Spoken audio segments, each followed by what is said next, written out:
अच्छा, अभी आप लोग देख सकते हैं तरबूज वगैरह की ख़रीदारी जारी है फ्रूट कटिंग के लिए, जो हम दस्तरखान में लगाते हैं।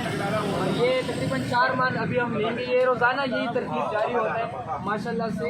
और ये सारा आप लोग अभी देखेंगे। फिक्सड पेशावर की सुजुकी से हम लेके जाएंगे ऑफिस किचन, फिर तैयार करके शाम को हम लोगों तक पहुँचाते हैं दस्तरखान तक। तो दस्तरखान पे बड़ा आसान लगता है, मगर ये सारा लेके आना काटना बड़ा मुश्किल काम है। और हम शुक्रिया अदा करते हैं अपने भाई, उन भाई बहनों का जो हमें सपोर्ट करते हैं, जो अपना हिस्सा डालते हैं, जो डोनेशन देते हैं।